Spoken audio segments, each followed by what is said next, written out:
Chapter 16. Dax was living his dream.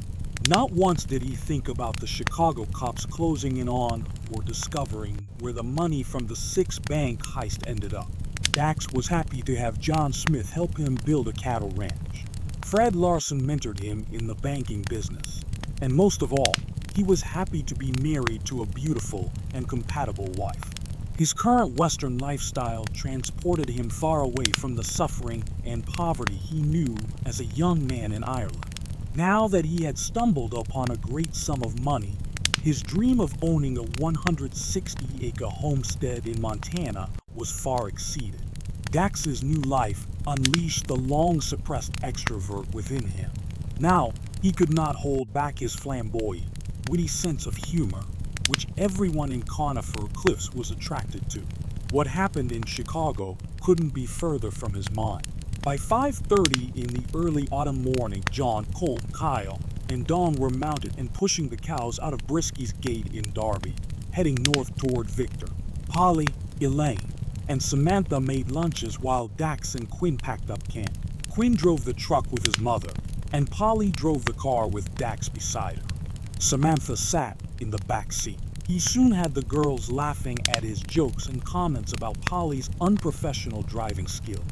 Polly is grinding the gears so they fit together better than the factory made them, he chuckled.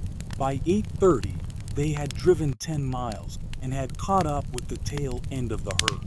Making good time, Dax hollered to John from the car window. Yeah, but when the cows get tired, it will be a lot slower for the rest of the day. John replied matter-of-factly. Do you want us to go ahead and set up camp somewhere? Inquired Dax. Let's wait on that. Let's see where we are at noon. You can either follow us or go up to Hamilton. Do you need to do any shopping? John asked. I'm sure the women would prefer being in town more than following the cows at 2 miles an hour. Dax smiled. Polly drove slowly through the herd, maneuvering the 22 Chevrolet around meandering cows. The front of the herd strung out nearly a mile ahead of the back. Kyle and Dawn were in the lead, keeping the herd going in the right direction. In Hamilton, Elaine, Polly, and Samantha shopped in the general store, buying incidentals and a Brookston newspaper. The front page featured an Associated Press article about the six-bank heist in Chicago. Dax visited the bank and introduced himself to the manager as the new owner of the bank in Conifer Cliffs. Quinn slept in the truck's driver's seat. Dax met local businessmen courtesy of the banker, and he took 4 new acquaintances to lunch at the local cafe. Meanwhile, the cattle passed Hamilton, so Dax gathered his crew and drove north towards Victor, following his herd. What's in the news? Dax asked Polly, noticing the paper on the car seat beside him. A long article on the six-bank heist, Polly replied. It may be the largest bank heist in history. The robbers got away with $1.2 million. My God, that's a lot of money, Dax exclaimed, wondering where the other 100,000 was. Do they have any new leads?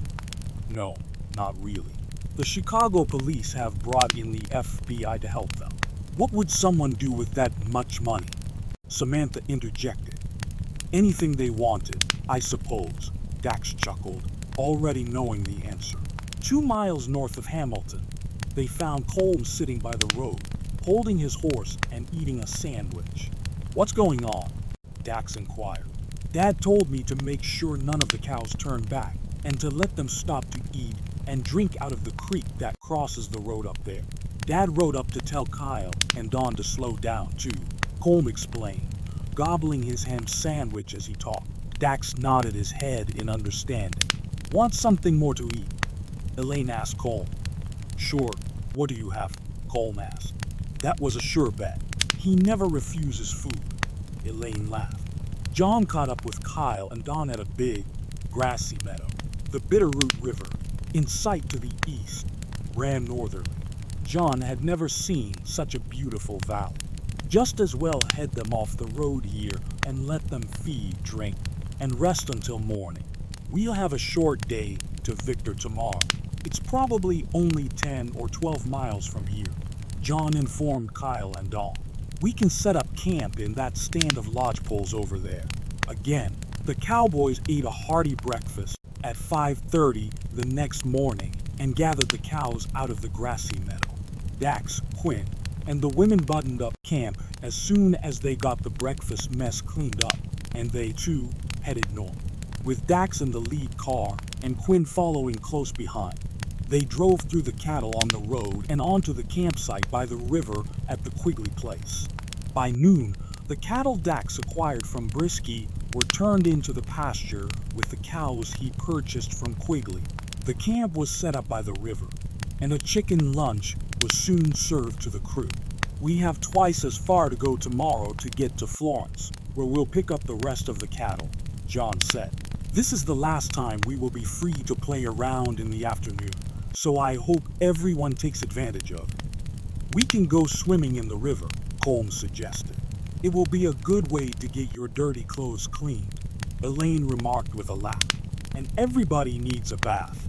Maybe we can walk up the river to some secluded place and wash each other, Dax whispered into Polly's ear. She nodded, approving of the idea, took his hand, along with a sack of their dirty clothes, and found a secluded, sandy beach with a grassy bank surrounded by syringa bushes. A love nest just for us, my dear. Dax kissed Polly's neck, and their clothes fell to the ground. They enjoyed an erotic afternoon together in the river and on a blanket spread on a sandbar. Time to get out of the water so your clothes will be dry before the sun goes down, Elaine said to the kids, chasing each other up and down the riverbank. Wet clothes will be awfully cold in the morning. Before supper, Dax and Polly decided to walk to the Quigley's house. Ras and his boys were coming in from the field. Why don't all of you come to the Grange Hall dance in town tonight? Ras suggested. That sounds like a lot of fun, Polly replied, looking up at Dax. I haven't danced with my husband since our wedding night. Where's Jill? I think she must be in the house. Go on in. Polly knocked on the door. Jill opened it and invited her in, delighted to have a woman to visit with. Ras just told us about the dance in town tonight. It sounds like a lot of fun, Polly remarked. Should we bring anything? Yes, it will be fun, Jill replied. It's a potluck supper. Just bring anything you have. We can take our Dutch oven dinners, which Elaine and I are cooking, Polly offered. You will meet lots of nice people there. The kids will have fun too, Jill commented. We should leave here in about 2 hours. Ras and the boys need to get cleaned up, and I need to finish the casserole I'm taking. Get ready and meet us here. We can drive into Victor together. Ras and I will introduce your bunch to all the locals. Okay, we'll be back here in 2 hours. Sounds like we are going to a party, Dax remarked to Ras. Just our once-a-month Grange Hall Saturday night get-together, Ras explained, washing the hay, dust, and sweat off in the water trough. I guess we'd better tell our crew so everyone can get ready. We have 2 Dutch ovens full of pot roast, and we'll make some bread to take, Polly planned aloud. Polly and Dax brought the news of the Grange Hall potluck and danced back to their camp. Everyone was excited to go. The Quigleys arrived at the Grange Hall in their Chevrolet touring car, followed by another Chevrolet touring car and a Model T truck full of 9 strangers to the community. Ras and Jill walked their guests through the crowd, introducing them to their local friends and neighbors. We have 2 Dutch ovens full of food, Elaine informed 3 ladies putting together a food line. Where would you like us to set them? With 4 new boys and a new girl added to the community's young singles, many new friends were made. Kyle, Dawn, and Quinn danced with every local girl. Thomas, Jim, and a few other local boys kept Samantha's dance card full, and Colm, the only 14-year-old boy not too shy to dance, had all the young teen girls standing in line to dance with him. The next morning, before daylight, the women served breakfast despite being tired from the previous night's dance. As soon as they could see, the cowboys got behind the cows. Whistling, whooping, and hollering, they pushed the bellowing cows up the road. As usual, Dax, Quinn, and the women packed the camp kitchen. They drove through the cows and onto the leader place. Howdy. Welcome to our home. Arvin greeted them in the barnyard. After you get settled in, let's open the gate to the close pasture. I'll have Josh head them in when they get here, he directed. Since we will be leaving early in the morning, we can figure out how much I owe you for pasture, and I'll pay you, Dax offered. I've never refused someone wanting to give me money, Arvin laughed. The led cows started trickling into the pasture by late morning, and the drag was there by noon. Tie your horses up, boys. The gals have your lunch ready, Dax stated. You guys come too. We have plenty, he said to Arvin and Josh. My wife already has lunch for us. We'd better go there, I guess, but thanks for the offer, Arvin replied. We will be expecting your family for dinner then, Dax insisted. Thanks. We would love to come. Arvin, would it be okay to ask your kids to come on the cattle drive with us? Dax asked. I think it would be a fun time for them, but I don't want to mention it unless it's okay with you. I'll get them back home when the drive is over. I think it's a great idea, Arvin replied. It taught me a lot when you were here last time to quit trying to protect them so much. It's hard to let go. They will soon be starting their own lives. They're not little kids anymore. Since most of the fall work is done, I don't need Josh to help me with anything. I'll invite them then, Dax said, looking toward the water trough. Hey Josh, come here a minute, he hollered. Josh Leader walked a short distance, wiping water from his head and shaking off his hands. Do you want a job helping us trail these cattle to Conifer Cliffs for a few days? Dax asked. If it's okay with Dad, I would love to, Josh exclaimed. It's okay, son, Arvin returned, putting his hand on Josh's shoulder. Thanks, Dad. Well, after lunch, saddle up your horse and help us gather the cows and horses from the big pasture. We'll put them together with the cows we just brought. On the drive, you can ride one of my horses, and I'll bring you back here after we get the cows to Conifer Cliffs. John and the boys will be riding out after we eat. Just go with them and help them any way you can. I'll eat lunch and get ready as fast as I can, Josh said excitedly. Dax returned to camp to eat with his crew. Polly, Elaine, and Samantha served lunch while Betty Leader talked Samantha's ear off, so excited to have someone new to visit with. Betty, come to lunch, Arvin yelled from his porch. I have to go now, but I'll be back as soon as I can, Betty said to Samantha as she turned and ran to her father's call. Dax wants to invite you to go on the drive with them. Betty, would you like to go? That would be so much fun, Dad. I really want to go, Betty squealed. Josh is going too, and he'll be keeping an eye on you so you don't get in trouble, Arvin said, winking at Josh. And who is going to be watching Josh? Betty questioned. He had better be watching himself, Arvin smiled. I can't wait to go. I'll run to their camp to get my invitation as soon as I finish my lunch, Betty exclaimed excitedly. You don't need to hurry so fast. Settle down and eat your lunch. Josh needs to go saddle his horse, meet up with those guys, and help them gather the cows, so you have some time, Arvin said, scooping up some mashed potatoes. Dax asked us over to his camp for supper too, and I told him we would all be there, he said softly, looking at Akari. I like those people, Akari replied, passing him the gravy. I need to go catch my horse. Josh slid his chair under the table, chewing his last bite of pork roast. I want to go with you, Betty said. Thumbing the last of the green peas onto her fork, the two ran out of the house together. I think this will be fun for the kids, Arvin told Akari. They need to spread their wings a little bit. I hope so, she replied. They do seem like really nice people. Josh, leading his saddled horse, and Betty walked into AMC Catron's camp. Betty helped the girls clean up the dishes. Betty, do you want to join our outfit on our cattle drive to Conifer Cliffs? Dax asked. I would love to, she said excitedly. I'll be sure to do my share of the work, but you must have your share of the fun too. I'll try, she smiled. Come on, boys. Let's get the cows gathered, John ordered, pulling his saddle cinch tight. Kyle, Dawn, and Colm followed suit. The cowboys fanned out at the far end of the field, whooping and hollering, scaring the cows toward the ranch headquarters. The cows bellowed, only turning to keep an eye on their calves. When Kyle's dog approached the calves, the mother cows tried to fight him off before they took their calves and ran away. As the cows gathered into a bunch, the volume of the bawling increased, as did the dust from the many feet in a concentrated place. By 4 o'clock, the cows had been gathered, and the 8 horses grazed in a small pasture next to the corral. Kyle pounded in his horseshoe pigs and announced, "Samantha and I challenge anyone who thinks they can beat us."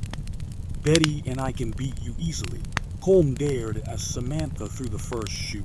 Arvin and Carrie arrived at camp and visited with John and Elaine. Quinn made himself comfortable by lying in a pile of dry, yellow leaves.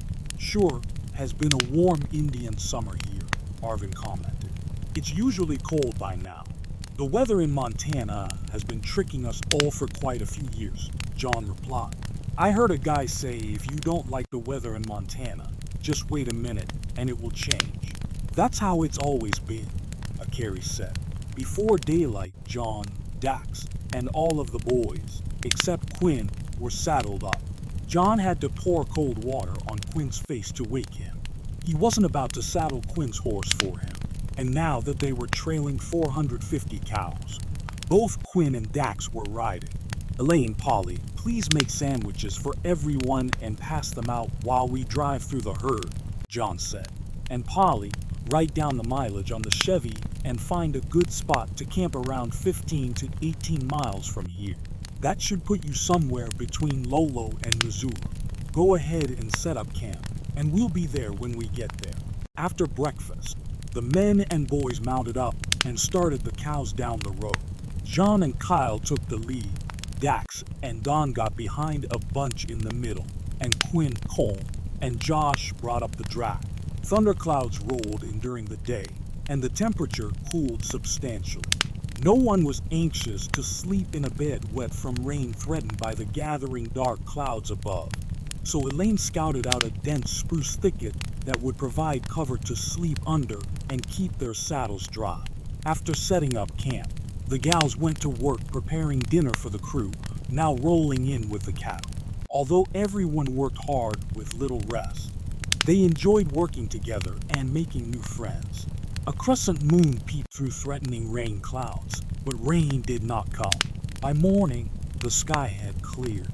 The only moisture was a heavy dew bordering on frost. The dry, crunchy pine needles from last evening had transformed into a soft, wet carpet overnight.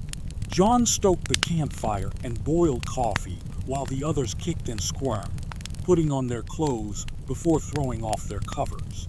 Elaine fried bacon and eggs, and Polly stirred a huge bowl of hotcake batter. Soon, a crowd stood around the fire, holding tin cups of hot coffee to keep their hands warm and taking turns standing close to the dancing flames. Colm and Betty snuggled by the campfire. Colm explained that it was merely to keep Betty warm. Dax again showed his skill of tossing hotcakes high in the air. "Let's saddle up and get going," John said. "Damn slave driver." Dax chuckled as they headed over to the staked-out horses. As the day progressed, clouds moved in again, threatening rain.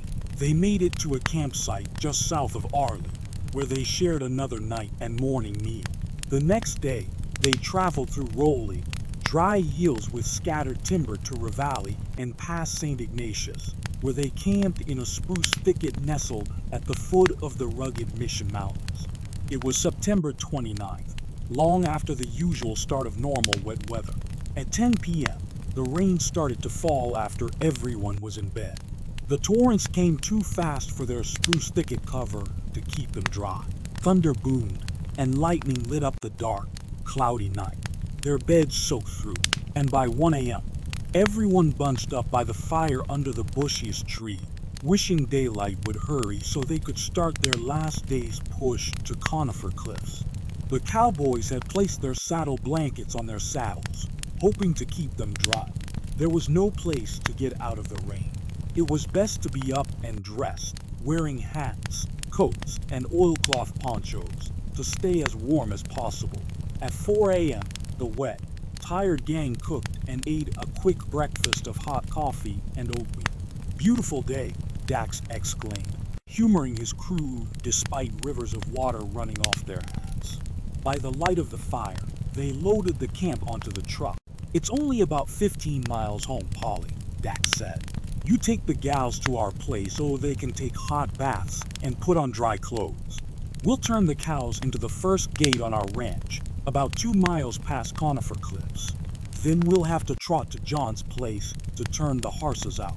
You'll have to drive up there to get us, and we'll put everyone but the Smiths up in the hotel." "Okay," Polly replied. "We'll make sandwiches and bring them back to you. Then we'll fix supper at home. Don't worry about sandwiches. We should be home by early afternoon. Get home as fast as you can. Get dry, get warm," Dax said as Polly and the girls loaded into Dax's car, and John cranked the truck for Elaine. "Why don't you ride in the car with Polly? We can get the cows there, okay?" John told Dax. "Wouldn't miss this beautiful day on horseback for anything." Dax smiled, shivering. The two vehicles drove out into the dark. It was after 7 a.m. before the cowboys could see well enough to ride out. Dax was the only inexperienced cowboy. All the others carried oilcloth ponchos tied on the backs of their saddles. They would not leave home without a poncho this time of year. "I wish you had a poncho, Dax," John said. "I should have thought to tell you to buy one in Missouri." "I'm okay. This wool coat is getting wet and heavy, but it's still warm," Dax replied confident. It wasn't long before Polly, Samantha, Betty, and Elaine arrived at MC Catron's Big Victoria. "I've never seen such a beautiful, stately house. Do you live here?" Betty asked Polly. "Yes. Dax is very good to me," Polly replied. "I need to get home and start a fire and rustle something up for supper," Elaine said to Polly. "Can I stay here?" "Betty, Polly and I are having so much fun," Samantha whispered to her mother. "I don't think Polly will mind. Can I ask her?" "You look like 3 drowned rats, but if that's fun, I guess you can, if it's okay with Polly," Elaine replied. "But I need to get going." Overhearing the whispering, Polly declared, "Sure, it's okay. Let's take turns soaking in the big tub upstairs. You girls go first. I'll build a fire in the fireplace to warm the house." The thunder, lightning, and cold rain continued, soaking the cowboys to the bone. Dax rode his horse into the timber, where he saw cows straying from the herd. He was startled when 2 cub bears scrambled up a tree beside him. Knowing their mother must be close, he kicked his horse to get away, but it was too late.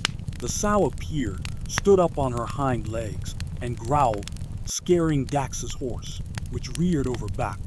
The bear lunged at the horse, scrambling to get off Dax. It bolted away, leaving Dax in a heap on the forest floor. Holm witnessed the sudden encounter from a distance. He hollered at John, then ran his horse toward Dax, who was screaming as the bear mauled him. "Get out of here, you old bitch," Colm screamed, galloping straight toward the bear with John close behind. Luckily, the cubs jumped out of the tree and ran off into the woods with their mother. Colm came to a sliding stop and jumped off his horse at Dax's side. "I can't get up," Dax groaned in pain, his face covered in blood. John dismounted his horse. "Where does it hurt the most?" he asked Dax. "I think the horse fell on me and broke my leg. Then the bear bit my arm and scratched my face. I'm glad I have this heavy coat on." She ripped it to shreds. "If I hadn't been wearing it, my chest would look like my coat does now. Damn it, where are the cars when we need them?" John ripped off the rest of Dax's t-shirt and pressed it tightly to his bloody face, trying to stop the bleeding from the deep tear in his cheek. "I think all the blood is coming from your face," John said. "Colm, see if you can stop a car going by. We need to get Dax to a doctor. Get the other boys up here. We need to pack him down to the road." Colm galloped his horse to the road. He could see Josh and Quinn behind the cows in the distance. He ran his horse to catch up with them. "Quinn, You need to return to that clearing and help Dad. Josh, go back, but stay by the road and stop a car if you see one. Dax is hurt. I need to catch up with Kyle and Dawn and tell them to come back and help us. Colm galloped through the herd, scattering cows as he went. He had run nearly a mile before he saw Kyle and Dawn, who were in the lead. Colm yelled, "Come with me. Dax is hurt." The three raced their horses back through the herd, scattering the cows further until they returned to Josh, hoping to stop a car. Kyle, Dawn, and Colm galloped up the hill where Dax lay on the ground. He was cold, which made his bleeding slow, but he was shaking. "Find 2 long poles. We need to make a travois to haul him to the road," John commanded. "Quinn, throw me your rope to tie the poles together." The resourceful team quickly dragged Dax to the roadside, but no cars came by to help them. John took off his oilcloth poncho and covered Dax with it. John quickly evaluated the situation. "I don't know if any cars will be coming. Cole, you'll have to trot to Conifer Cliffs and get Otto, Ben, Jim, or whoever you can find to bring Doc Archer here and haul Dax back to town. If you can't find anyone else, ask Polly to bring Doc. But don't tell Polly if you don't have to. Don't run your horse, or he won't make it. Just maintain a fast trot. You other boys gather wood and build a fire to keep Dax warm." John gave orders as fast as he could think of them. Soon, raging fires on both sides of Dax provided plenty of heat to warm the injured man. Kyle, Josh, and Dawn gathered a huge pile of wood to maintain the fires. "We've got cows scattered from hell to breakfast," Kyle told John. "Colm ran through them coming to get us, and we all ran through them again coming back. Dawn, Josh, and I could gather them back up again and drive them onto Conifer Cliffs. We aren't helping anything by staying here. You've got enough wood to last until morning, if needed. You need to take Quinn with you. He knows where to turn the cows in. None of the rest of you has ever been there before. Go ahead. I'll stay here with Dax," John said. "I hurt like a son of a bitch," Dax groaned, "but I'm sure having fun. Thanks for dragging me out of the trees and down to the road. I'd rather die here instead of up there. God, it hurts to laugh, but it hurts worse not to. Thanks for the fire, too. If I don't make it, John can cremate me." "I never saw a guy who could laugh at his broken leg while he lies there suffering," Josh remarked in amazement. The 4 young cowboys rounded up the 900 scattered cows and calves and continued on their way, leaving John to tend to Dax until help arrived. In an hour and a half, Colm tied his horse to the porch post at Roger's bar and ran inside. Seeing Otto and Ben at the back table, he yelled, "Otto, Dax needs help. Start your car, pick up Doc Archer, and drive toward Florence about 15 miles. I need to leave my horse here and go with you to bring Dax and Dad's horses home." "What happened?" Otto asked, wide-eyed with shock. "We've got a long time to talk on the way." "We need to get going now," Colm insisted. "Let's get the doctor. I hope he's home." Otto sped his Model T to Doc Archer's house. Colm jumped out of the car and ran to the front door. "Doc," he yelled, "get in the car. We need to help Dax. I'll tell you everything you need to know on the way." Sensing the urgency in Colm, Doc quickly grabbed his medical bag. "Colm, I know you are in a hurry, but you have to give me some clues about what I need to take. What's wrong with him?" Dax's horse reared over backward. "I think he has a broken leg, and he's lost a lot of blood, mostly from his face and arm, where a bear mauled him. He has a big cut on his face," Colm blurted out. The doctor filled his bag with bandages, needles, thread, disinfectant, splints, a syringe, morphine, clean white sheets, and his standard medical supplies. The 3 motored out, and Otto drove his car as fast as it would go. Dax lay between the warm fires, going in and out of consciousness. He'd lost a lot of blood. John held pressure on his cheek where blood squirted out. The blood flow slowed, but it had not stopped. For the first time in his life, Dax was not lucid enough to find something funny to say. He moaned in agony. The bear's teeth had penetrated deep into his left bicep, and there were deep claws cut down his cheek. He felt the throbbing of his broken leg. The image of John beside him was blurry when it appeared at all. John continued to put pressure on the severed vein. This is really bad, John thought. 2.5 hours had passed since Cole left. If he found a ride and Doc was home, he should be back soon, John assured himself. Hang with me, Dax. Help should be here soon. Dax gurgled. Meanwhile, Otto drove to the front of the herd, halfway to Conifer Cliffs from where they started that morning. Quinn, the only one who knew where they were going, led the cattle. He trotted his horse in front of the car to part the oncoming cows, allowing Otto to get through. Once the cows were behind him, Otto pulled the throttle down as far as it would go and topped out at 22 miles an hour. When he saw John beside the road, he came to a screeching halt and let Doc and Colm jump out. Otto then turned his car around and pulled up beside Dax, writhing in pain. He's lost a lot of blood, Doc, John said. Doc clamped his forceps on the pulsating vein and gave him a shot of morphine. Let's wait a minute while that takes effect. After a short time, Doc instructed Otto and Colm, hold his shoulders while I straighten out his leg.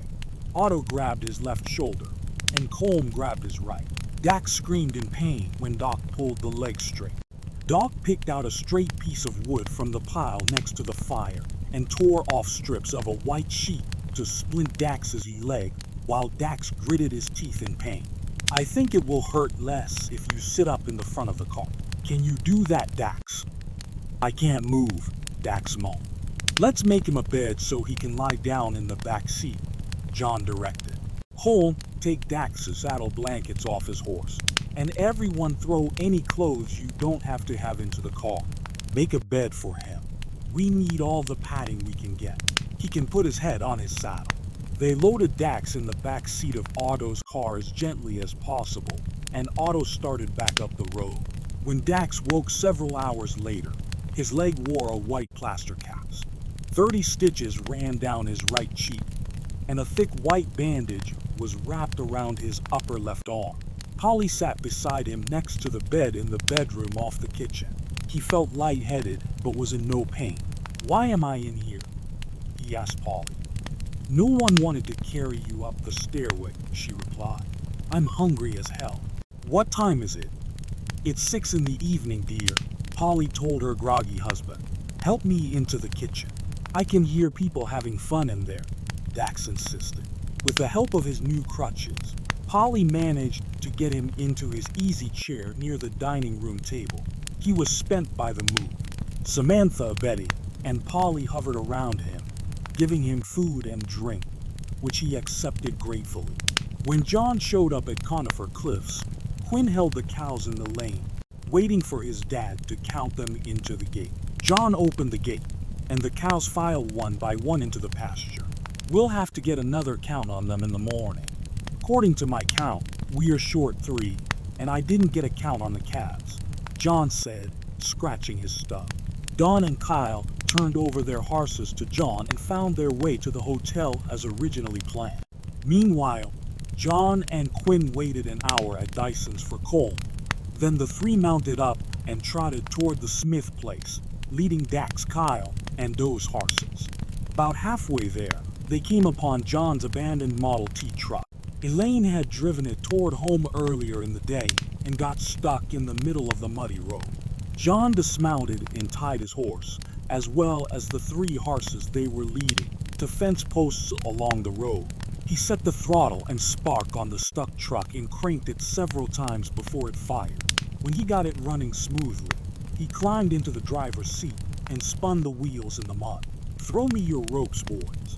I'll hook them up to the front axle on each side. Dally up and pull me to the top of the hill.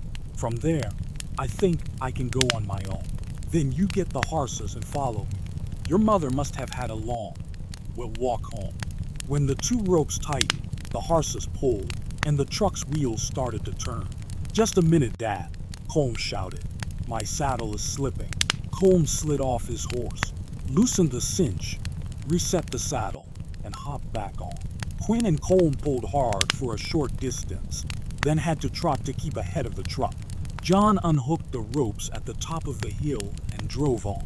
The boys returned to fetch the horses tied to the fence and trotted toward home, never catching up to their dad until they were all in their barnyard.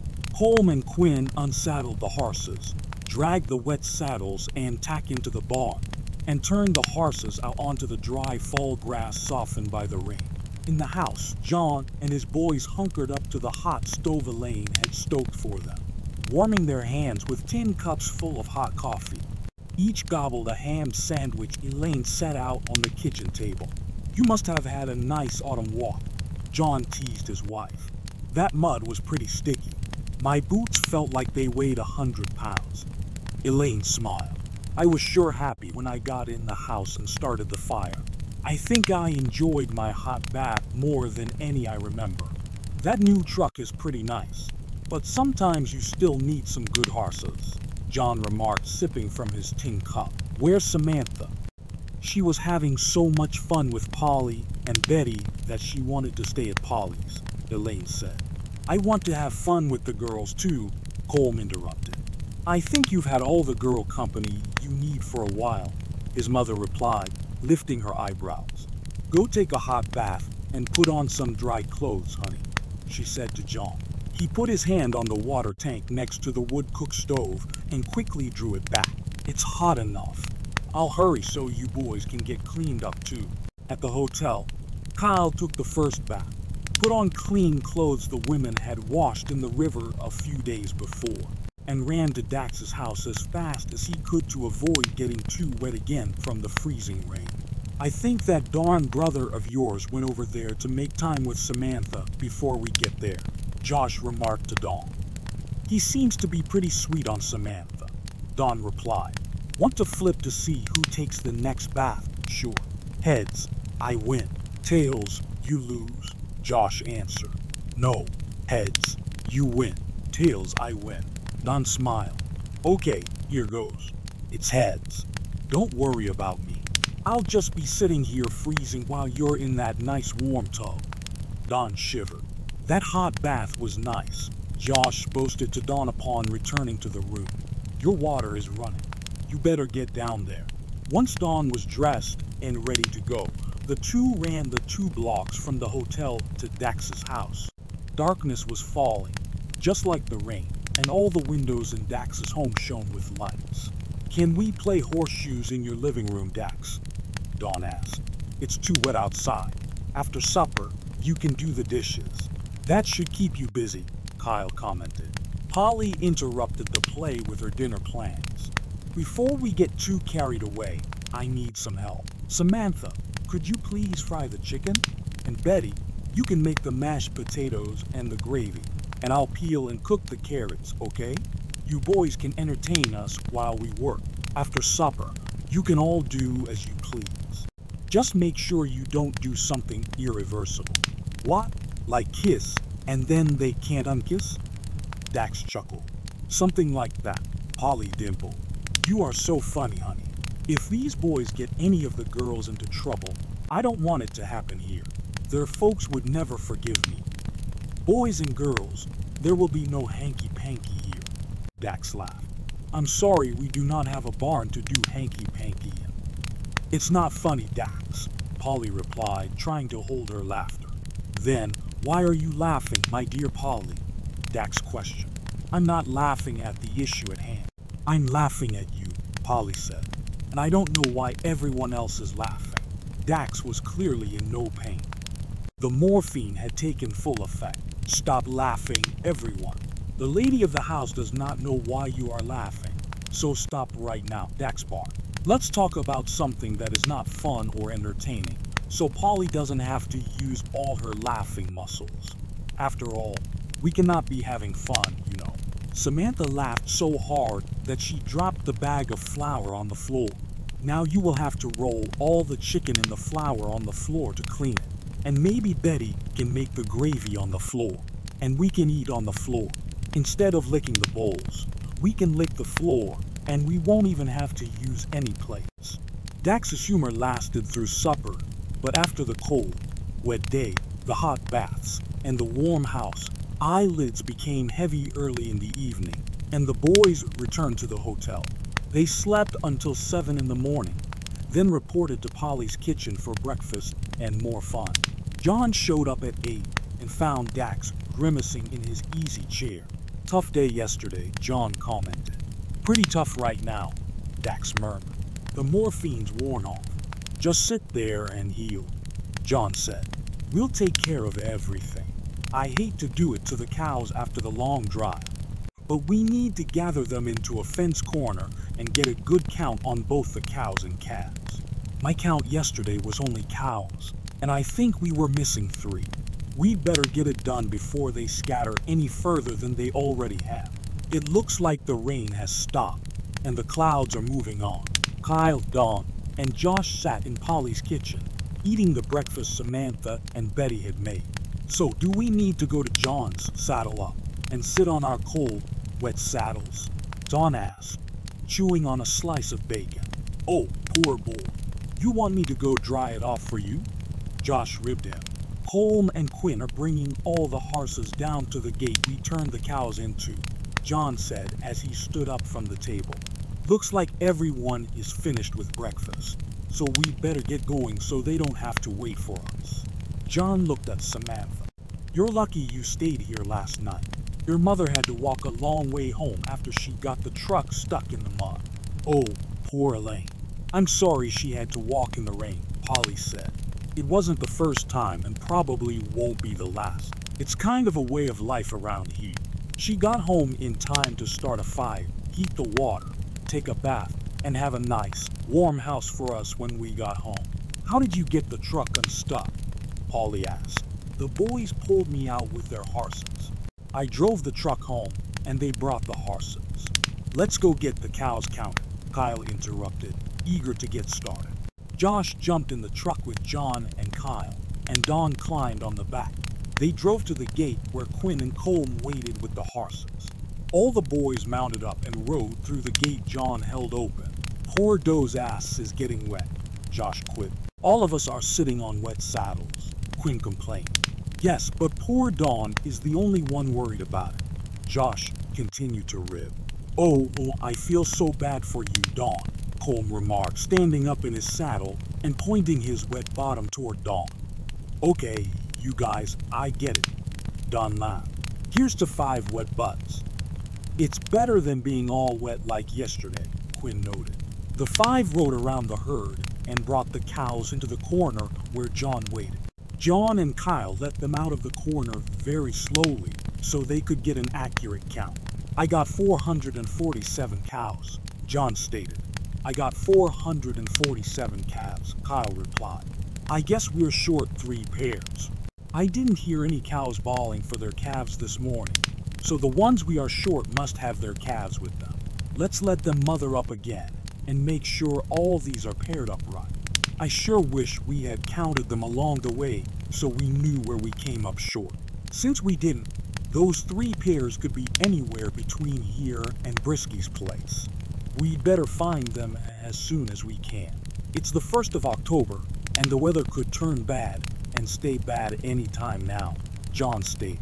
"Tomorrow, someone is going to have to take you Bitterroot guys home, and you can look for cows on the way. Depending on where you find them, will determine how we get them home.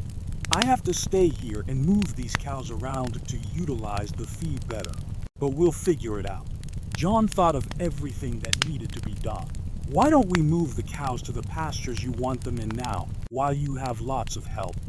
Kyle suggested. "That's what I was just going to say," John replied. "Let's get it done before they mother up again." After the crew left her house, Polly poured 2 cups of coffee and sat down at the kitchen table across from her beat-up, severely injured husband. No talking was necessary. They both felt the warmth of each other's presence. Dax looked across the quiet street from the kitchen of his brown brick Victorian mansion. The sun shone on the fall leaves, illuminating their brightest hues of reds and yellows on this early October day. Sipping his coffee, Dax could see Fred Larson through the window of the bank across the street that shared the same architecture as his home. He wanted to spend some quiet, private time with his wife, who was also his best friend. The last while, they had little time to be alone together. Although Dax had loved the time they spent with their new friends, he was glad that everyone would soon be returning to their own homes, and he would be able to enjoy peace and quiet with his wife. Dax looked at Polly. "You have made my life more wonderful than I could have ever imagined," he said thoughtfully. Polly winked at him. "Thank you for the wonderful life you're giving me, too." She squeezed his hand. "I hope you never forget to love me, Dax. We haven't been together very long, but I hope I never have to live without the happiness you have brought to my life." He put down his empty coffee cup, kissed her, and said, "I have to go meet with Fred. I think by tomorrow we'll be all alone, honey, just you and me. But now, my dear, I need to go." Polly handed him his crutches and walked with him across the street, helping him maneuver around the puddles. Dax found Fred hunched over a pile of papers, his pencil flying. "Hi, Fred. What's been going on while I was gone?" Dax hobbled behind the teller's station through an open oak door into Fred's office. "You look like hell," Fred stated. "Why don't you go back home and go to bed? I need to be doing something. What's been going on here?" Polly, seeing Fred had Dax's attention, excused herself and returned home. "It's been a little quiet. I've been working on 2 loans that you need to review, and we've acquired a few new depositors," Fred replied. "What kind of collateral do they have?" Dax questioned. "Dry wheat land over by Juniper Junction and at Cold Creek.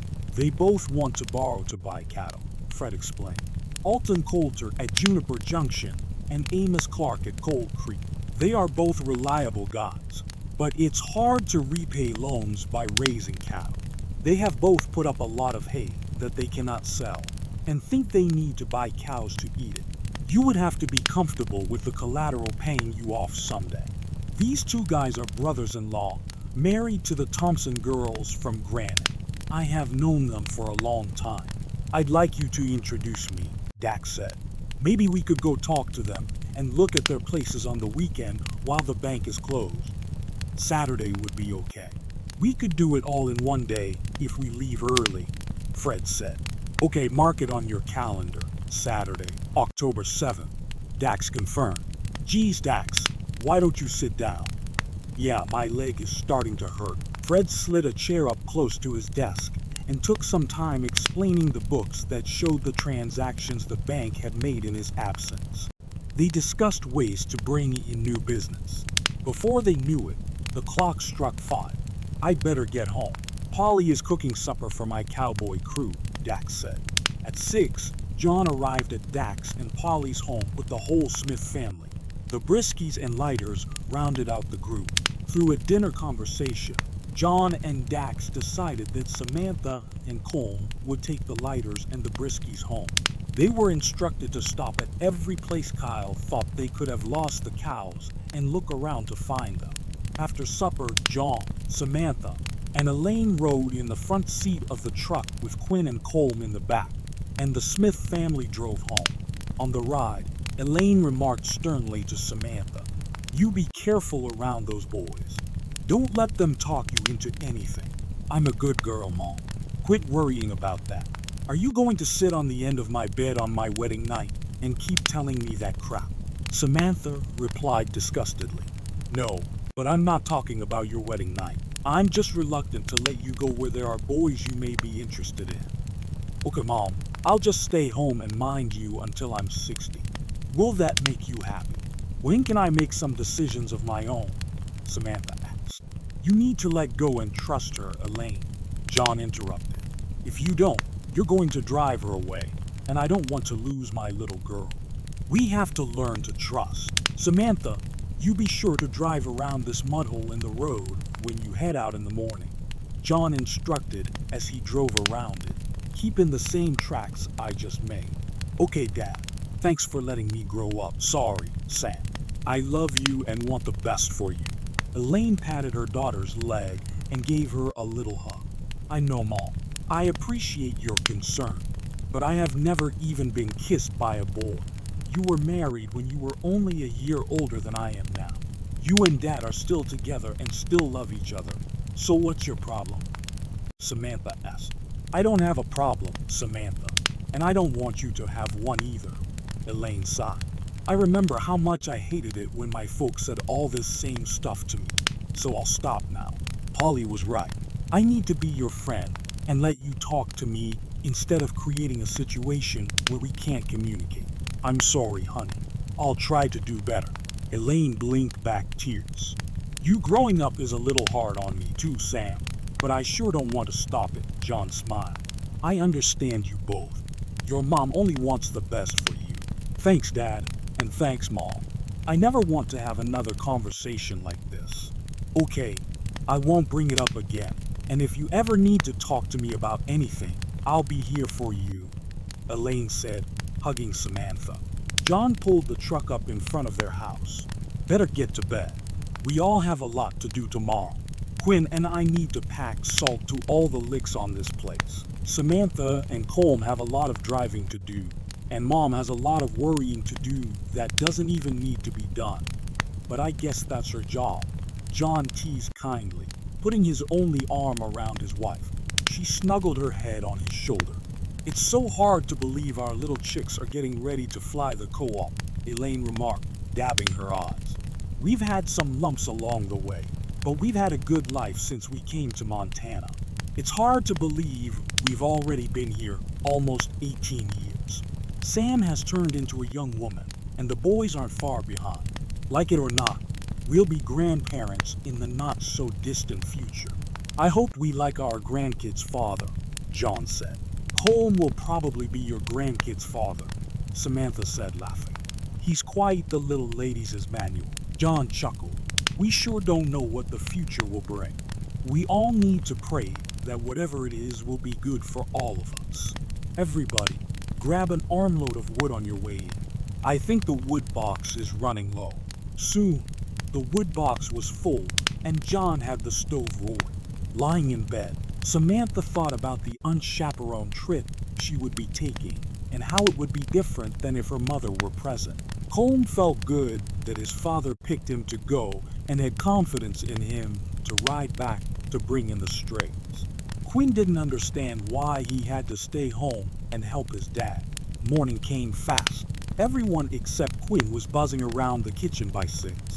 When John offered the cold water treatment to Quinn, he finally came to breakfast in the warm kitchen provided by others. After breakfast, Samantha and Colm drove to Dax's house. Dax paid Kyle, Dawn, Colm, and Josh for their help and gave the girls some spending money for their trip.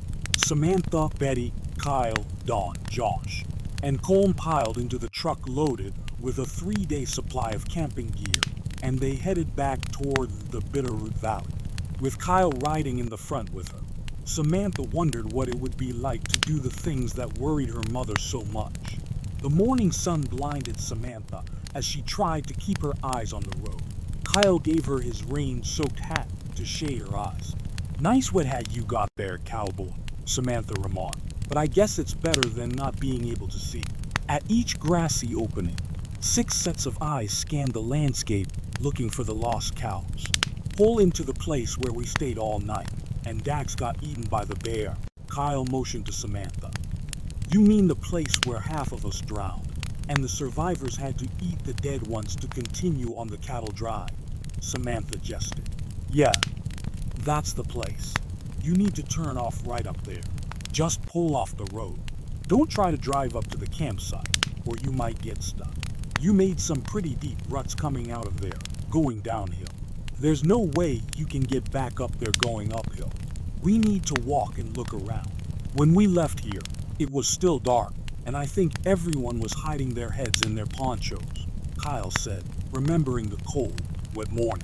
There's a finger of this meadow that goes back behind those trees, Colm said, pointing. I'll go look up there. Not without me, you won't, Betty said, running along behind him. I'll go down by the creek where the cows stopped to drink, Dawn said. With all that rain, maybe they brushed up under those trees we camped under. We'll go up there, Kyle said, taking Samantha's hand. I'll walk down the road and look for tracks that were made after the rain stopped, Josh said. Colm and Betty sneaked behind a stand of trees which hid them from the others. "Aren't you ever going to kiss me, Colm?" Betty asked. "You don't have to ask twice," Colm replied, pacifying her wish. "I wonder how long we can hide up here before they come looking for us." Betty asked through the slobbers they were generating together. "Will you be my boyfriend?"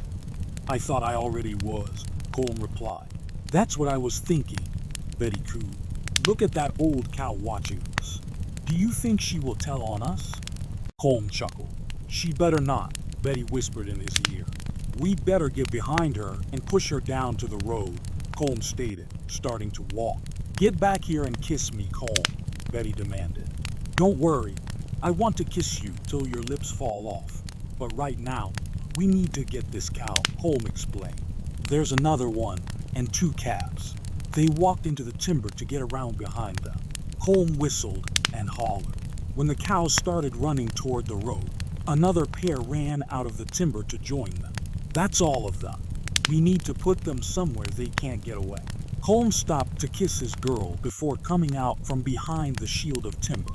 "Just think, now that we don't have to be looking for cows, we can be kissing all the time."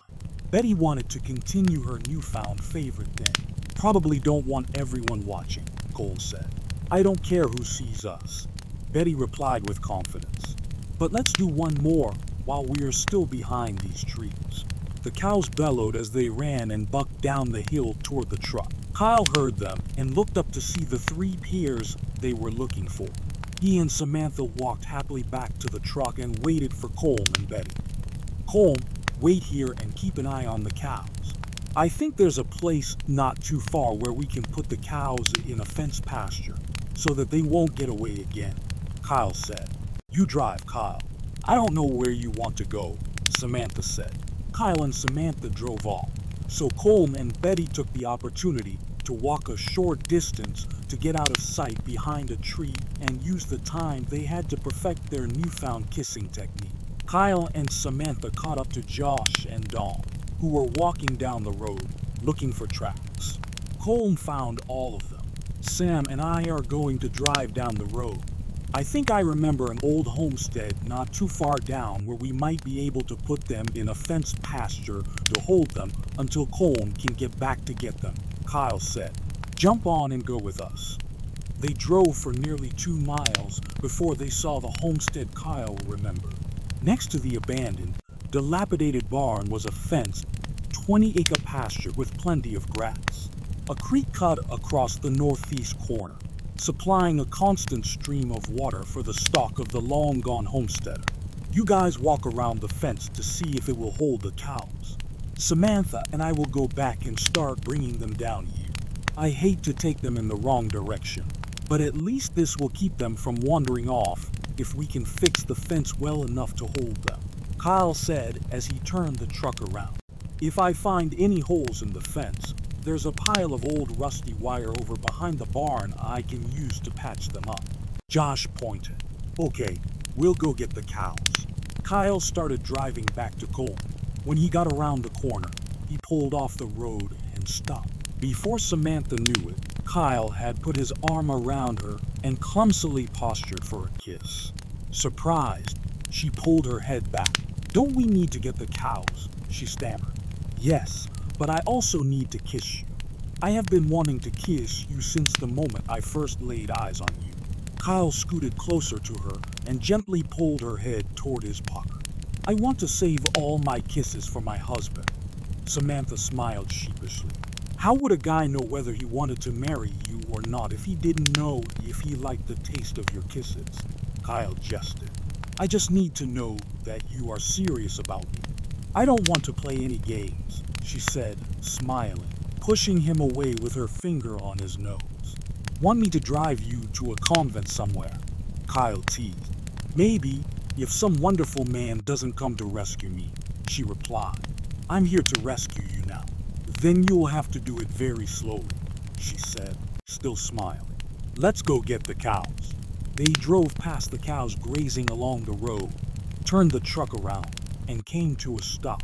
Kyle stuck his head out the window. "Colm, Betty," he yelled. "We'd better go Colm said hastily to Betty, wiping the kiss slobber off his face. I don't want to go, she groaned. Come on, we need to get going. Colm pulled her up from the nest of leaves they had been snuggling in, ran the short distance to the truck, and jumped on the back. Josh is fixing the fence at the old homestead down the road. We need to take these cows down there and lock them up so they don't get away, and you'll know where to find them when you come back to get them, Kyle explained to Colm, driving up to the grazing cows. Colm jumped off the side of the truck, hollered at the cows, and sent them trotting down the road. It was nearly noon by the time the cows were contained in the field. Samantha opened a box of groceries and invited everyone to make their own sandwiches and help themselves to the sack of cookies she had baked at Polly's the day before. We have all our work done. Now we can have a good time motoring down the road. We don't even have to be looking anymore, Kyle declared happily. Everybody jump on, and let's get going. At 2 o'clock, the happy young crew stopped in Missoula. None of them had ever been to Missoula without their folks, so they all wanted to walk around town, look in the windows, visit the park, and have some ice cream. The afternoon whizzed by. It was nearly dark when they drove to the outskirts of town, where they had camped 2 days before. Together, they cooked supper, sat around the campfire, and enjoyed each other's company. At bedtime, Samantha took over Elaine's role of keeping Betty and Colm apart. At 6 a.m., Kyle started a fire and helped Samantha start breakfast. By 8 o'clock, the Model T chugged down the road with Kyle and Samantha in the front, and Dawn, Josh, Betty, and Colm hunkered down in the back. By noon, the little ranching town of Florence came into view. We're in Florence. Would you like to go home or ride with us to Darby? Samantha hollered back to Josh and Betty, slowing the truck. You can let Josh off if he wants, but Betty is staying with me, Colm hollered back. Samantha pulled the throttle back down and drove on. 2 hours later, she pulled onto the lane leading to Brisket. Wake up, Dawn.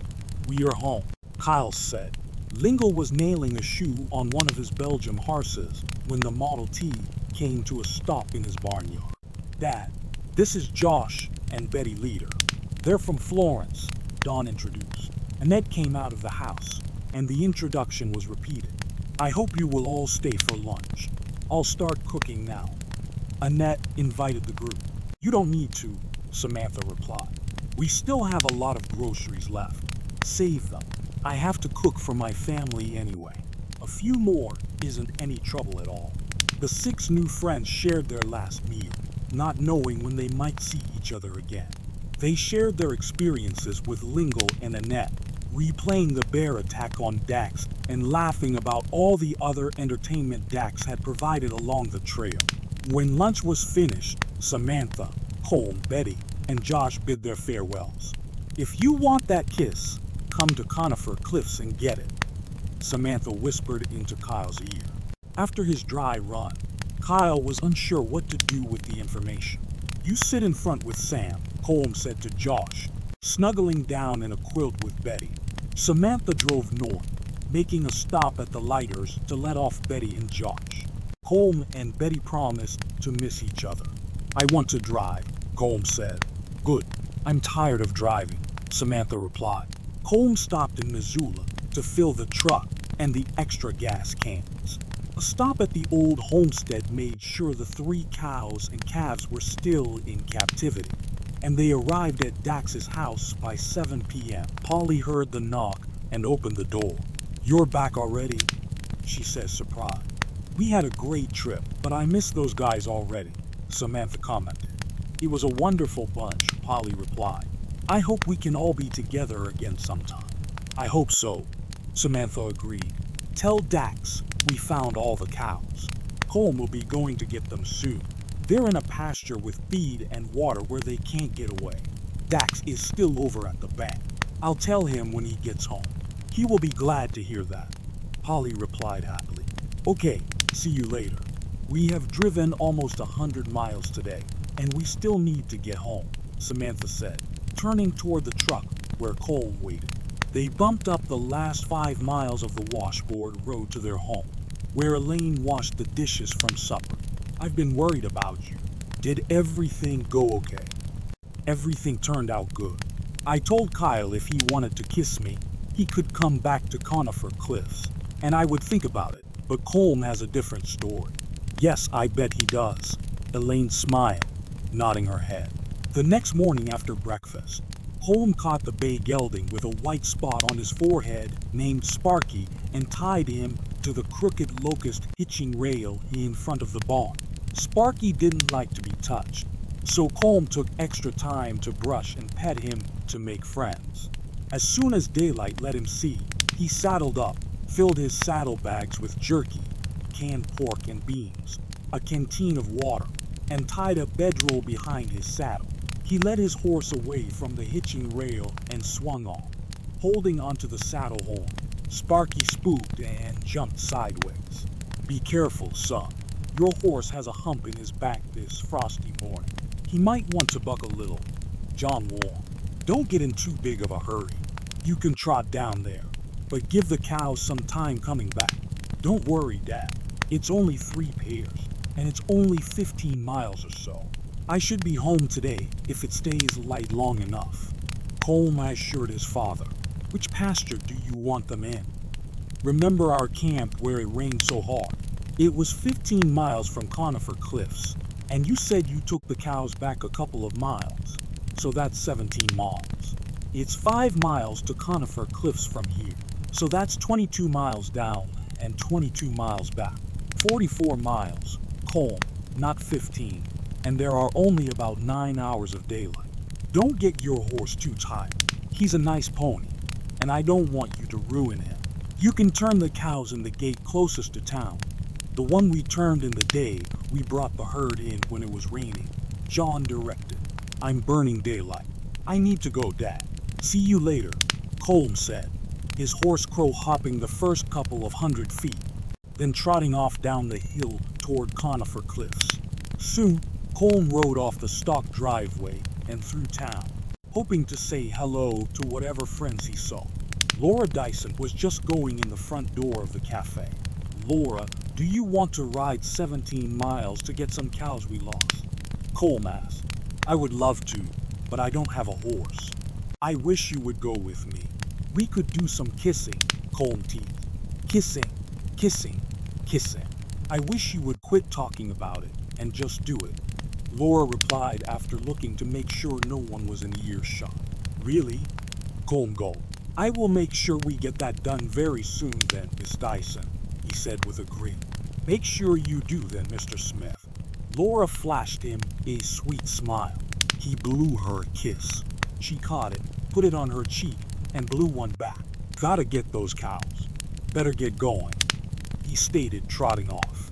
Goodbye, my love, she whispered to herself, opening the door to the cafe.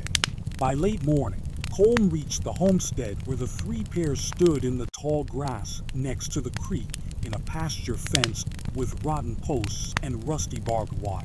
He opened the rickety gate, rode around behind the cows, and pushed them out onto the road. The cows turned and trotted southwest. He jumped off his horse, shut the gate, remounted, and ran around in front of the cows, turning them back northeast toward Conifer Cliffs. The cows ran back to the gate. Colm cracked his bullwhip and started them up the road. It felt good to him to be walking his horse after the long trot there. His horse kept up a steady, slow walk behind the cows, taking their time. At every turnout, the cows tried to run off the road, but Colm stayed close and kept them headed in the right direction. It was barely light enough to see when Colm shut the gate behind the cows at their final destination. There was no moonlight. He knew his horse could not see to get him home, but he had an idea. He rode the short distance to Dyson's cafe, dismounted, and tied his horse to the hitching rail out front. Laura was still there, waitressing. He sat down at the counter and ordered supper. It's too late to see my way home, so I'm going to pitch my bed down by the town water tower, he whispered to Laura with a wink. We could start that thing we were talking about this morning if you happen by there when you finish work. A huge smile consumed her face as she nodded yes. Mom, Can I go over to my friend Bella's tonight after work? Laura hollered to her mom in the back as she was cooking Colm's dinner. Sure, but be home by 10, Margie said. Thanks, Mom, Laura replied, flashing Colm a devious smile.